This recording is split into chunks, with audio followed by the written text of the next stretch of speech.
selamat siang.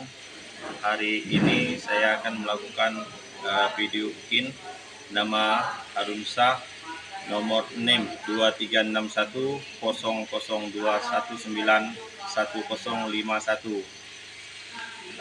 Hari ini hari Senin tanggal 4 Maret 2024 saya akan melakukan video UKIN di SMP Negeri 3 Satap Suait, Desa Laut Tawang, Kecamatan Suait, Kabupaten Kapuas Hulu, Kalimantan Barat, dengan judul Keberagaman Masyarakat Indonesia.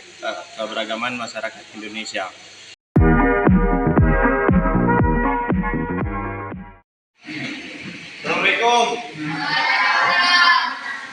Selamat siang.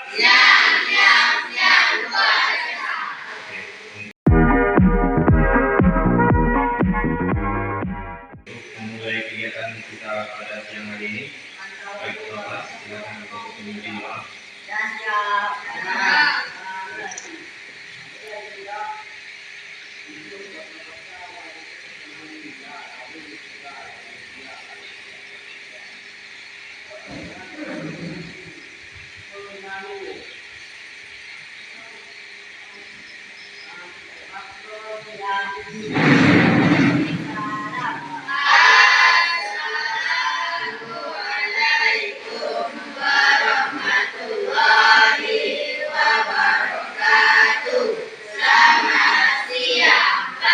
Waalaikumsalam warahmatullahi wabarakatuh. Selamat siang.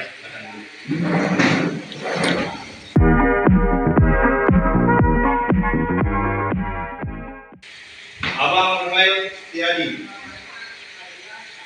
adik Nuh, Ayuna Nur Aryani,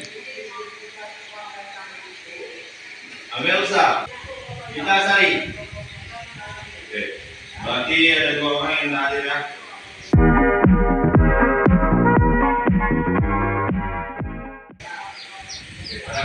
Pada siang hari ini kita akan membicarakan pelajaran kita, yaitu keberagaman masyarakat Indonesia dalam Bhinneka Tunggal Ika.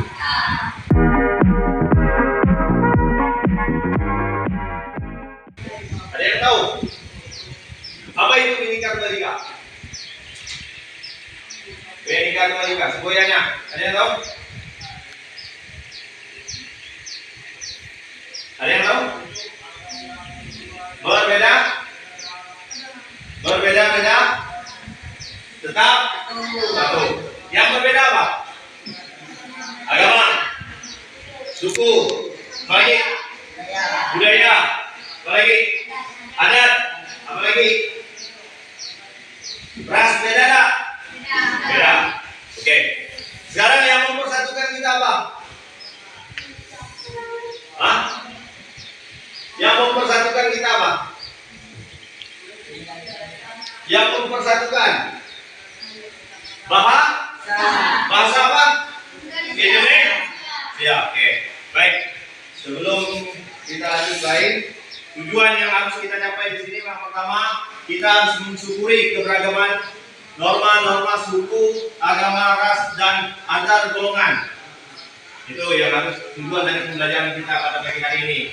Yang kedua, menghargai kebersamaan suku, agama, ras, dan antar golongan dalam Bhinneka Tunggal Ika. Itu yang harus kita kembangkan hari ini. Yang ketiga, mengkarakteristikkan keberagaman suku, agama, ya, kemudian ras dan antar golongan dalam Bhinneka Tunggal Ika. Berarti di situ terdapat semua. Dan yang terakhir, melaksanakan tanggung jawab terkait keberagaman suku, agama, ras, dan antar golongan dalam Bhinneka Tunggal Ika. Oke, kita lanjut.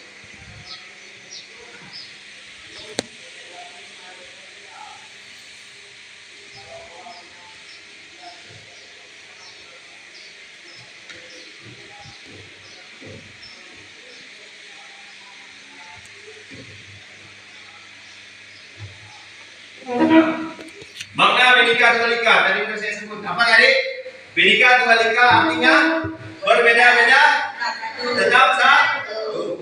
Yang berbeda agama, suku, budaya, ras, adat istiadat. Nah, yang sama apa? Bahasa Indonesia. Oke. Kemudian sejarah tentang semboyan Bhinneka Tunggal Ika itu tidak akan terlepas dari lambang negara kita, yaitu burung garuda. Nah, ini tadi Bhinneka Tunggal Ika yang berarti berbeda-beda namun tetap satu. Semboyannya sudah jelas, digunakan untuk menggambarkan persatuan dan kesatuan bangsa negara Indonesia, negara Republik Indonesia. Kedepannya, sekarang kalau saya tanya, Indonesia udah merdeka belum? Udah, betul? Mereka dari penjajah? Benar ya? Oke, lanjut. Nah, semboyan Bhinneka Tunggal Ika terdapat dalam kitab Sota Somak karangan Empu Tantular. Bukan Empu Ganting. Kalau Empu Ganting itu pengarang pembuat keris. Nah, Empu Tantular dia yang mengarang buku tentang semboyan Bhinneka Tunggal Ika. Kalau saya sebut, kalian yakin nggak? Percaya nggak? Kalau orang Kalimantan Barat ini yang menemukan lambang negara kita, yaitu burung garuda, itu ada di Kota Pontianak. Bahkan namanya diabadikan menjadi salah satu jalan yang ada di Kota Pontianak. Tahu? Tidak tahu? Sultan Hamid II itu asli orang Kalimantan Barat yang menemukan cikal bakal lambang dari burung garuda. Itu lambang negara kita. Oke, kita lanjut.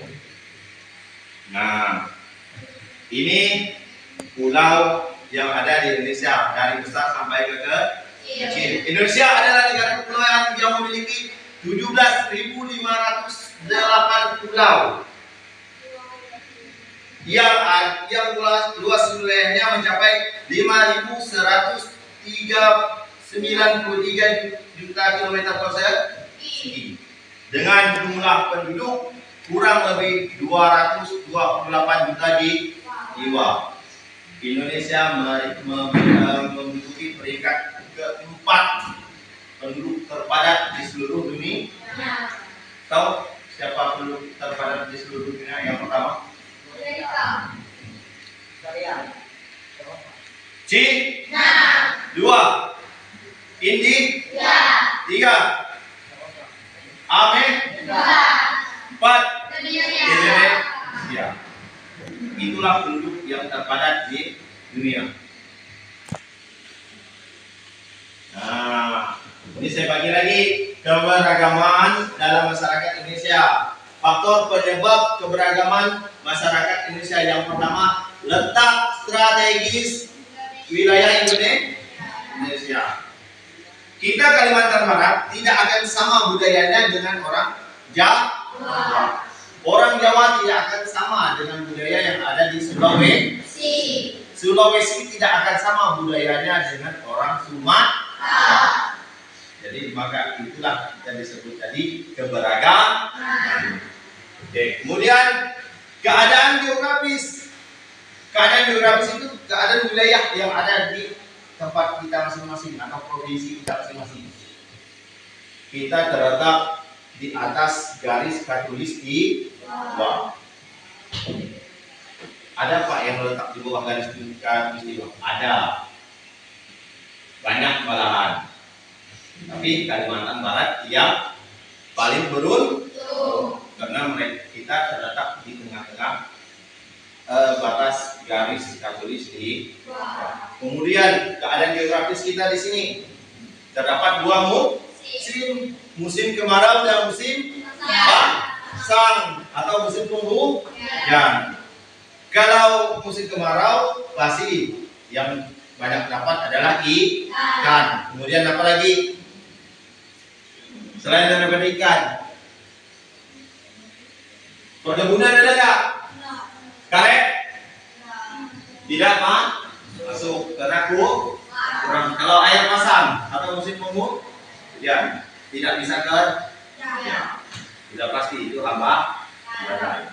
Nah, yang ketiga, perbedaan kondisi iklim. Iklim kita di Indonesia tidak sama. Kita di sini bisa hujan, tadi pagi kan hujan kan, lebat hujannya. Tadi pagi hujan, siang panas.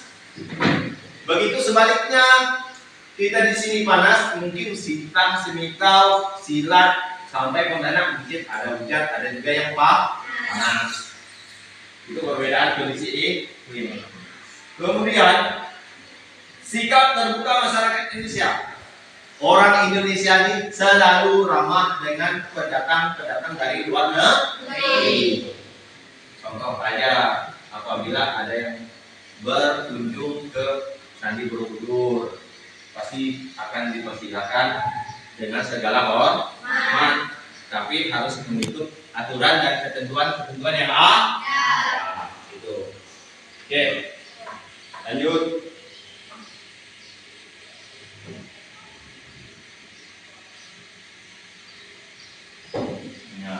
Menurut Erdrell Grass, lebih dari 300 suku bangsa mendiami wilayah Indonesia. Itu menurut satu pendapat ahli, lebih dari 300. Tapi kemarin kalau tidak salah saya pernah dengar cerita dari seorang profesor yang juga pernah mengajar di Kalimantan Tengah. Dia pernah mengadakan penelitian. Di Kabupaten Kapuas Hulu ini ada 100 lebih suku. Untuk Kalimantan Barat aja itu ada 100 lebih. Belum tahu suku-suku di provinsi-provinsi lain. Oke. Menurut Stefan Vollenhoven, Indonesia memiliki sekitar 316 suku bangsa. Bayangkan begitu banyak, sampai 316. Ada lagi tadi yang menyebut Grades itu menyebut 300 suku bangsa. Kemudian ada menurut M.A. Jesman, Indonesia terdiri atas 366 suku bangsa. Lebih banyak daripada nomor 1 dan nomor 2. Itu. Jadi menurut para ahli ini, menurut para ahli itu semua ada di negara kita. Itu negara Indonesia. Maka negara kita terkenal dengan keberagaman suku, agama, ras, dan antar golongan. Sehingga terbentuklah menjadi suatu negara. Nah, masyarakat keberagaman dalam masyarakat Indonesia. Di sini ada dalam budaya ini. Di dalam budaya ini terdapat unsur-unsur universal. Nah, universalnya seperti sistem mata pencarian, sistem teknologi, bahasa, kesenian, sistem pengetahuan, dan religi. Religi itu agama. Dari sini, dari unsur universal seperti sistem mata pencarian. Mungkin kalau nelayan sama di Jakarta, di Kalimantan Barat, di Kalimantan Selatan, Kalimantan Tengah, Sumatera, Aceh, mungkin itu kebanyakan mata pencariannya itu nelayan. Mungkin juga ada yang pertanian. Pertanian tidak hanya harus padi. Petani karet itu petani kopi itu petani teh itu petani. Tidak harus hanya padi. Petani cengkeh itu juga petani. Baik. Sistem teknologi. Kalau sistem teknologi saya rasa untuk kita semua mungkin sama ya, dari Sabang sampai Merauke. Kemudian bahasa. Nanti akan ada saya suruh kalian mencari bahasa masing-masing provinsi ada di dalam buku kita ini. Sudah saya persiapkan. Ada di dalam buku kita ini. Bahasa pertama provinsi, ibu kotanya apa, Kemudian bahasanya apa? Sukunya apa? Rasnya apa? Keseniannya apa? Ada di buku kalian. Silakan buka. Nah, ini Provinsi Aceh. Aceh Gayo, di situ nama sukunya ada. Betul? Betul. Kemudian kesenian. Buka keseniannya. Nih. Nah, ini nama bahasa. Nama bahasa. Kemudian lagu tarian daerah. Itu kesenian tari daerah. Kesenian tari daerah. Tidak akan sama. Bahkan Aceh itu ada bermacam-macam. Ada 4 atau 5 tarian di situ. Kesenian tariannya. Kemudian pengetahuan, sistem pengetahuan. Nah, kalau pengetahuan saya rasa semua di bidang pengetahuan hampir merata. Kemudian religi. Nah, religi itu agama. Agama masing-masing tempat, bahkan satu wilayah di Kalimantan Barat ada beberapa agama. Oke, paham? Saya lanjut. Nah, keberagaman dalam masyarakat Indonesia. Masyarakat Indonesia terdiri dari berbagai ras yang membuat mereka memiliki perbedaan bentuk fisik seperti warna kulit, postur tubuh, dan jenis rambut. Ras kita berbeda dengan orang Jawa. Ras orang Jawa berbeda dengan orang Papua. Ras orang Papua berbeda dengan orang Bugis atau Sulawesi. Contoh, kalau kita terkenal kulit kuning, sawo kuning saat rambut lurus. Kalau orang Papua, saudara kita di Papua, kulitnya hitam, rambutnya agak kering dan gibal.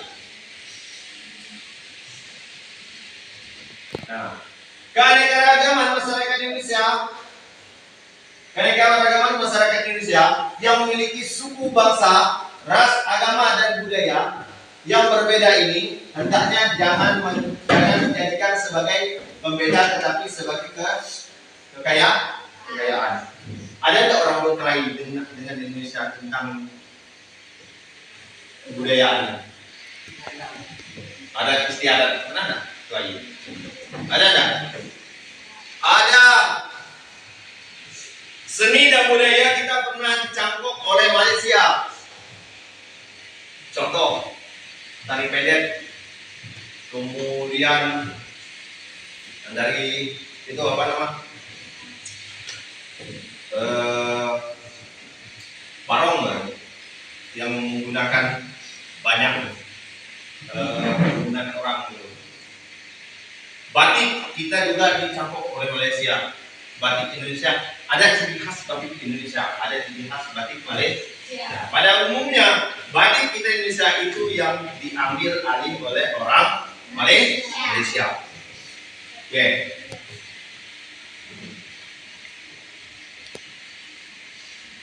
Nah, pentingnya memahami keberagaman di Indonesia. Sikap saling menghormati perlu kita tingkatkan. Kalau sudah kalian satu kelas tidak bisa menghormati kawan yang lain, macam mana orang lain bisa menghormati kalian? Itu contoh kecil. Tidak saya bilang satu negara ini full ya, semua negara full. Dosa. Sikap saling menghormati budaya perlu dikembangkan agar kebudayaan kita tetap lestari, tidak terkena arus negatif yang datang dari luar. Maksudnya jangan sampai terkontaminasi dengan budaya-budaya asing, budaya-budaya barat.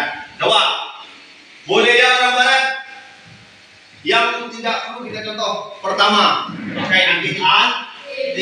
Kedua, pakai kalung. Ketiga, pakai keempat, keempat rambut panjang. Kalau mau itu kalian bilang keren, di Indonesia banyak kekayaan alam atau kesenian yang lebih keren daripada itu. Kalau saya boleh jujur dengan kalian, ya contoh konkret. Di Indonesia ini pada tahun 1980-an itu terkenal dengan celana jiprai, rambut panjang, gelang penuh, anting-anting kiri kanan, pakai kalung. Itu ada di Kalimantan di zaman 1980-an itu. Masa itu mau dibilangkan itu budaya? Itu bukan budaya. Budaya dari kesenian, tari, pencaksilat itu budaya bukan? Budaya atau olahraga pencaksilat dan yang dilestarikan di Indonesia. Banyak kekayaan Indonesia ini dilestarikan di negara kita, bahkan negara-negara lain itu iri melihat Indonesia. Nah, pentingnya memahami keberagaman di Indonesia. Melestarikan budaya nasional harus didasari dengan rasa kesadaran yang tinggi tanpa adanya paksaan dan harus dilakukan oleh segenap bangsa tanpa memandang perbedaan. Kita harus saling menghormati budaya kita yang ada di Indonesia. Kalian menghormati budaya di Aceh, kalian menghormati budaya di Kalimantan Tengah, kalian menghormati budaya di Kalimantan Timur, kalian menghormati budaya di Kalimantan Selatan.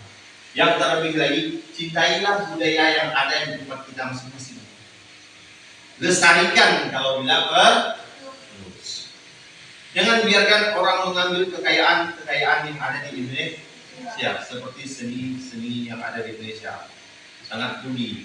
Bahkan, ya, kalau boleh saya mau jujur, bahkan di Amerika sekarang ini, ngetrennya sekarang itu di Amerika itu adalah seni musik, yaitu lagu dangdut.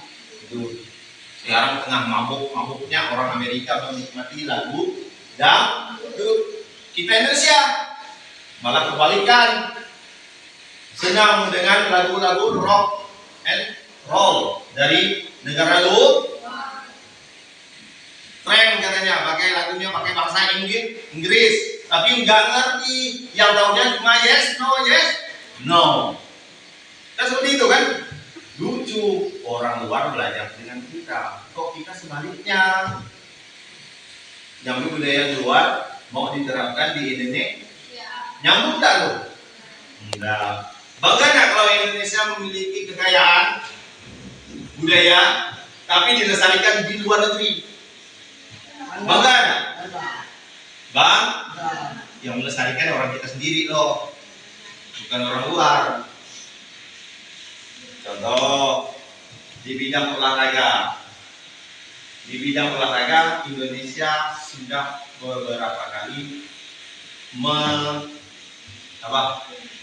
menerbitkan pemain-pemain ke luar negeri, baik itu voli, badminton maupun bola sepak bola. Yang sekarang lagi ngetren di luar negeri apa? Yang lagi ngetren sekarang nih, kalau olahraga sepak bola, kemudian apa lagi? Badminton, apa lagi? Voli. Pemain Indonesia yang main di Korea ada yang tahu? Itu bola kaki. Kalau voli? Nah, itu salah satu pemain yang memiliki prestasi. Harus kita dukung. Karena dia mampu mengharumkan nama negara Indonesia ke kancah nasional.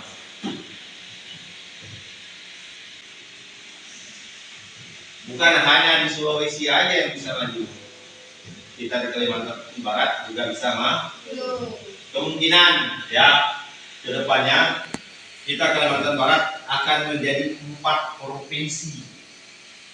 Pemekaran provinsi lagi di Kalimantan Barat. Pertama Kapuas Raya, provinsi Kapuas Raya. Kedua provinsi Kapang. Saya belum tahu ibu kotanya mana. Kalau kota saya itu ibu kotanya Sinta. Kemudian provinsi Kubu Raya itu ada. Cuma satu lagi saya lupa. Itu ada 4 provinsi. Di Kalimantan Barat itu bakalan pecah menjadi 4 provinsi. Boleh kalian lihat nanti. Untuk sementara di Karangasem belum masuk peta. Belum masuk peta. Kenapa? Karena selama 5 tahun kita di bawah pimpinan Kecamatan Seni Tahu. Itu perlu kalian tahu ya, itu sejarah. Terbentuknya Kecamatan Sebaik setelah mendapat pemekaran wilayah.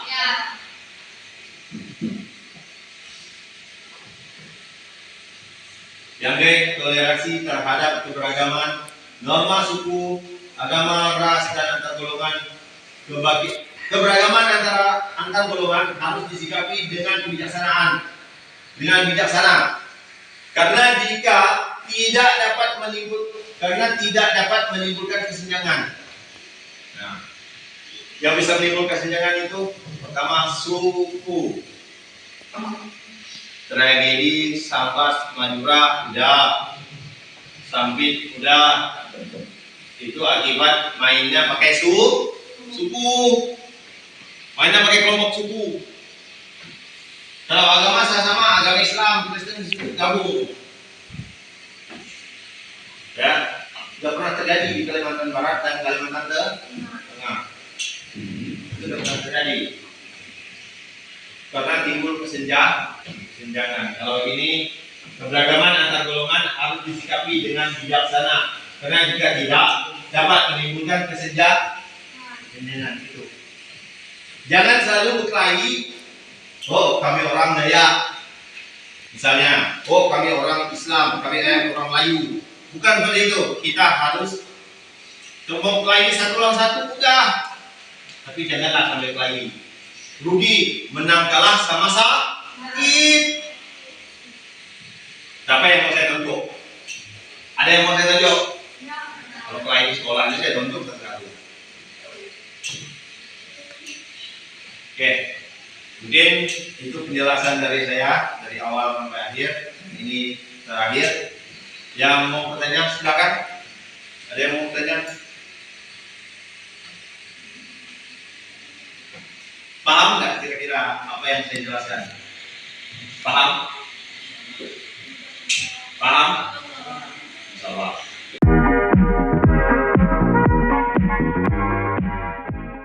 Oke. Saya tanya, boleh? Boleh? Boleh saya tanya? Saya bertanya sedikit simpel, jangan banyak-banyak. Apa semboyan dari Bhinneka Tunggal Ika yang saya tunjuk itu jawab? Oke? Apa? Pilih. Berbeda? Namun tetap satu. Yang lain? Tak. Apa yang berbeda? Dari suaranya. Ayo. Yang berbeda apa? Satu.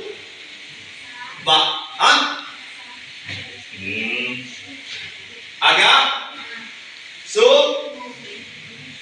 Adat. Ras. Ki. Yang mempersatukan apa ini? Ki. Yang mempersatukan. Tadi yang berbeda tadi suku, agama, ras, adat budaya, adat istiadat. Budaya apa sih? Yang mempersatukan. Sehingga jadilah dari Sabang sampai Merauke itu jadilah satu Indonesia. Ya. Apa yang membedakan? Yang mempersatukannya? Bisa lagi? Bahasa. Itu yang mempersatukan. Oke, ada yang lagi mau tanya? Ada? Paham? Paham? Oke, baik. Silakan kalian buka halaman selanjutnya, yaitu keberagaman suku bangsa. Nah, itu ada tugas. Nanti kalian catat Ya. Dan dapat itu semua di kertas. Ya, 105.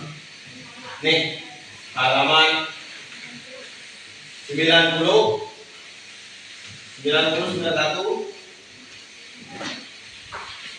Kemudian halaman 96, 97, 98, 9, 10, 9 sampai 100. Silakan kalian catat.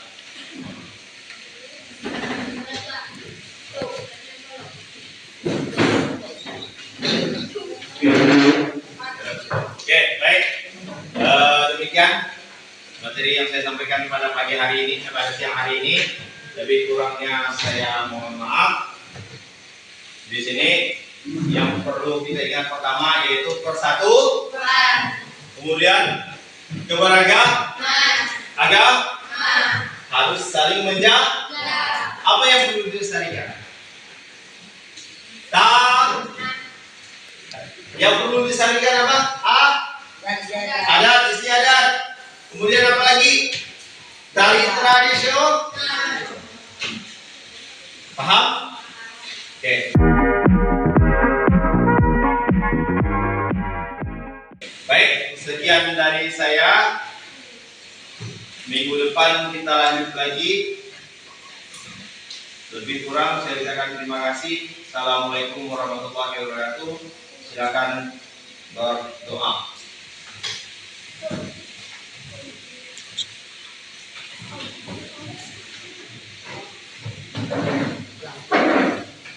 Siap semua.